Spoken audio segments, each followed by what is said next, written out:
안녕하십니까. 조갑제TV 시청자 여러분. 저는 조갑제닷컴의 조세별입니다. 오늘은 2020년 1월 16일 오후 5시를 가리키고 있습니다. 조국 씨에게 매우 큰 마음의 빚을 졌다라고 이렇게 소회를 밝힌 문재인 대통령이 무리하게 국가인권위원회까지 동원해서 이 조국 일가를 보호해 주려다가 참 많은 비판에 직면했습니다. 뿐만 아니라 결국 자신들이 국가인권위원회에 공문을 발송했다라고 하는 이 사실 자체도 단순 실수였다, 행정적인 착오였다라고 하면서 뒤집어버리는 이런 웃지 못할 해프닝이 벌어졌습니다. 자, 어찌된 일인지 한번 살펴보도록 하겠습니다. 네, 지난 13일 청와대는 강정수 청와대 디지털소통센터장이 나서서 이런 사실을 밝혔습니다. 조 전 장관에 대한 검찰 수사 과정에서 인권 침해가 있었는지 여부를 조사해 달라고 하는 국민청원이 20만 명을 넘었기 때문에 관련한 청원 내용을 대통령 비서실장 명의로 국가인권위원회에 공문을 발송했다라고 밝힌 바 있습니다. 네, 청와대의 이런 발표가 나오고 나서 많은 비판 여론이 일었습니다. 조국을 감싸기 위해서 검찰을 아주 인권 침해 가해자로 지금 만들려는 것이냐. 두 번째는 이 국가인권위원회는 독립된 기관인데 청와대가 나서서 마치 조사를 지시하는 듯한 이런 공문을 발송하는 것은 그 독립을 해치는 행위이다. 또 세 번째는 아직도 수사가 진행 중이고 또 재판이 진행 중인 개별 사안에 대해서 이렇게 청와대가 나서는 것은 공개적인 지시나 압박이 될 수 있기 때문에 이것은 매우 부적절하다. 이런 비판 여론이 상당히 많았습니다. 네, 또 진중권 씨는 이런 비판을 하기도 했습니다. 인권위원회는 여성, 노인, 외국인 노동자 이런 사회적 약자를 도와주라고 만들어 놓은 기구인데 왜 이 집권 세력의 핵심 멤버라고 할 수 있는 이 조국 일가를 도와주기 위해서 인권위원회를 동원하냐는 것이죠. 무슨 국가인권위원회가 조국 일가의 비리 세탁소냐, 이런 비판의 목소리까지 냈습니다. 자, 그런데 청와대가 인권위원회에 공문을 발송했다라는 사실을 13일 날 밝혔습니다. 그리고 논란이 확산됐습니다. 자, 그러자 14일에 황당하게도 인권위원회는 이렇게 밝힙니다. 청와대가 국민청원 관련 문서가 착오로 송부된 것이었다라고 알려와서 반송 조치했다라는 이러한 입장을 브리핑합니다. 즉 13일에는 청와대가 나서서 스스로 공문을 발송한 사실을 밝혔는데 그 다음 날에 인권위원회는 청와대가 그거 잘못 보낸 거야. 네, 취소해줘 라고 알려왔기 때문에 해당 공문을 반송했다라고 이렇게 밝힌 것이죠. 자, 그래서 굉장히 많은 혼란이 일었습니다. 자, 그러자 15일에 청와대 관계자는 이렇게 설명을 했습니다. 직원의 단순 실수로 추가 공문이 발송된 것이다. 인권위원회에 발송된 공문 중에 하나가 발송 여부가 확정되지 않은 채 실수로 나갔고 그 사실을 확인해서 폐기한 것이다 라고 설명을 했습니다. 네, 청와대의 설명을 요약하면 이렇습니다.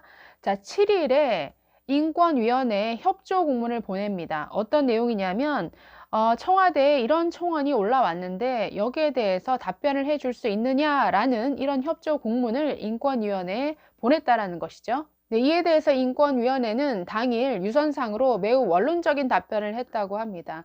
인권 침해라고 판단이 되면 조사에 착수할 수 있다라고 하면서도 조사가 진행 중이거나 예정된 사안에 대해서는 비공개가 원칙이기 때문에 이런 협조 공문만으로는 우리가 조사 가능 여부를 확인해 줄 수 없다.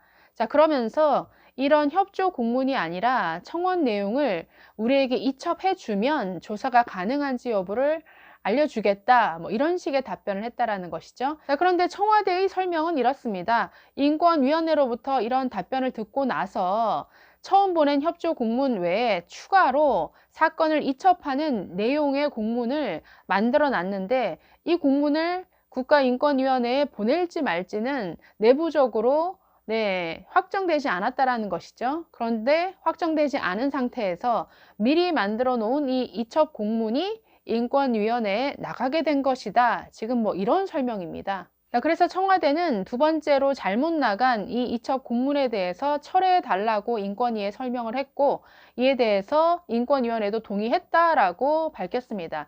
그래서 서로 없던 일로 하기로 했다라는 설명이죠. 어쨌든 청와대의 지금 설명이 너무나 구구절절 뭔가 지저분하죠. 네, 그렇기 때문에 여러 언론들은 인권위원회에 공문을 발송했다라는 사실이 알려지고 나서 많은 비판 여론이 일자 지금 이것을 뒤늦게 수습하느라 여러 변명을 지금 갖다 붙이는 것 아니냐, 이런 의심을 하고 있는 것이죠. 네, 어쨌든 청와대의 구구절절한 설명에도 불구하고 참 납득 안 가는 부분이 많죠. 굳이 왜 비서실장 명의로 이 공문이 나갔느냐라는 부분도 의문이고, 그것이 협조 공문이든 이첩 공문이든 어쨌든 청와대가 조국 일가의 인권 침해 여부에 대해서 뭔가 인권위원회가 나서서 조사해야 하지 않느냐라는 메시지를 전달했다라는 것만은 분명하다는 것이죠. 네, 그런데 오늘 이 사건에 대해서 15개의 인권단체가 청와대를 강하게 비판하는 성명을 냈습니다. 인권운동 사랑방, 그리고 다산인권센터 등 15개 시민단체가 이런 제목의 비판 성명입니다. 독립성을 침해할 수 있는 공문 발송 소동, 청와대와 인권위의 자성을 촉구한다라는 이 제목의 성명을 발표했습니다. 자, 내용 보시면 이렇습니다. 자, 인권위는 누구의 간섭이나 지위를 받지 않고 독자적으로 업무를 수행하는 국가인권기구다. 인권위원회는 청와대가 조사를 지시하는 하부 행정기관이 아니다라고 비판을 했습니다. 자, 그러면서 인권위에 국민청원을 전달하는 공문이 발송된 것 자체만으로 인권위의 독립성이 침해된 것이다. 그런데 이번에는 비서실장 명의로 공문을 보내며 단순한 전달이 아니라 지시로 보이게끔 조치했다라고 지적을 했습니다. 또 청와대가 이번 사태를 단순 해프닝으로 처리하고 넘어가려 한다면 시민사회의 강력한 비판에 처하게 될 것이다 라고 경고했습니다. 그러면서 이 사안에 대해서 소극적으로 대응한 인권위원회도 비판하고 있습니다. 자, 이들은 독립성을 침해할 수 있다는 점에 대해서 인권위가 단호한 입장을 표명했어야 하나 공식적 입장 발표를 하지 않고 있다. 조사 권한은 인권위에 있으며 청와대의 공문 발송과 발표는 부적절하다는 입장을 공개적으로 피력했어야 했다라고 비판했습니다. 네, 그러면서 최영애 위원장이 최우선 과제로 내세웠던 독립성 확보의 핵심은 청와대와 인권위의 관계라고 하면서 설사 청와대가 조사를 지시한 것이 아니라고 판단할지라도 독립성 확보 차원에서 강력하게 경고하고 재발 방지를 요청하는 것이 인권위원장의 책무다라고 이렇게 꼬집었습니다. 이번 사건과 관련해서 가장 앞장서서 그리고 가장 강한 톤으로 비판했던 사람은 진중권 씨입니다. 네, 진중권 씨는 조국 사태와 관련해서 이 문재인 정부의 부도덕성 그리고 위선에 대해서 정말 신랄하게 아주 많은 목소리를 내고 있습니다. 사실 글쎄요, 뭐 보수 진영이 이 문재인 정부를 비판하는 것은 너무나 당연하게 여기기 때문에 사실 잘 뉴스가 되지 않죠. 그러나 이 진보 진영에서 사실상 친문 인사로 분류됐던 이 진중권 씨가 네, 직접 이 문재인 정부를 비판하는 것은 많은 화제를 낳고 있는 것 같습니다.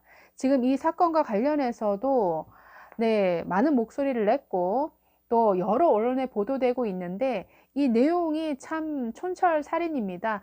잠깐 짧게 읽어보려고 하는데요. 페이스북에 이런 글을 남겼습니다. PK 친문에서 아직 조국 대선 카드를 포기하지 않은 듯, 즉 아직도 이 친문 세력들은 조국 씨를 대선 후보로 만들고자 하는 미련을 버리지 않았다라는 것이죠. 자, 인권위야 자기들이 쥐고 있으니 원하는 결론 얻어내는 데에 아무 지장 없겠죠.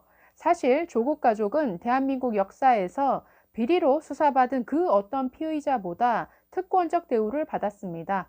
다른 피의자들처럼 포토라인에 서지도 않았고 조사를 받다가 몸 아프다고 조퇴도 할 수 있었고 전직 대통령보다 화려한 변호인단의 법적 지원을 받으며 조사 시간보다 더 긴 시간을 조서 검토에 사용했습니다. 이제까지 대한민국의 그 어떤 피의자도 이런 특권적 대우를 받은 적이 없습니다. 하도 난리를 쳐서 피의 사실 공표도 적어도 다른 사건들에 비하면 훨씬 적었습니다. 또 과거에 정유라를 향해서는 구속영장이 2번이나 청구됐지만 입시 비리에 적극 동참한 그의 딸은 아직 기소도 되지 않았습니다. 작고하신 김대중 대통령의 인권위를 설치한 본래의 목적은 힘없는 사람들의 인권을 보호하는 것이었을 겁니다. 대통령의 말씀을 인용합니다 라고 하면서 김대중 전 대통령이 언급했던 인권위 취지에 대해서 인용을 했습니다. 자, 이것이 인권위의 취지입니다. 아동, 여성, 노인, 장애인, 외국인 노동자 등 인권의 사각지대에 놓여있던 사회적 약자들을 보호하는 것. 그것이 김대중 대통령이 인권위를 설치한 뜻이었습니다. 그런데 청와대를 장악한 PK 친문들은 그 인권위마저 비리를 저지른 고위공직자의 비리와 부도덕을 세탁해주는 기관으로 악용하려 합니다. 그리고 이런 분위기라면 그들의 더러운 계획은 실제로 실현될 것 같습니다. 벼룩에 간을 내먹지 참 나쁜 사람들입니다. 그들의 뜻대로 된다면 그것은 아마 인권위 최악의 흑역사로 기록될 것입니다. 대체 왜 저럴까요? 진중권 씨의 아주 신랄한 비판이었죠. 정말 좌파는 무리수로 망한다라고 하더니 정말 조국 사랑에 눈이 먼 이 문재인 정부가 여기저기서 무리한 일을 벌이다가 아주 많은 비판을 불러일으키는 것 같습니다. 뭐 어쨌든 무리수가 거듭될수록 이들의 어떤 위선과 그 실체도 드러나는 것 같아서 한편으로는 참 반갑기도 합니다. 네, 감사합니다.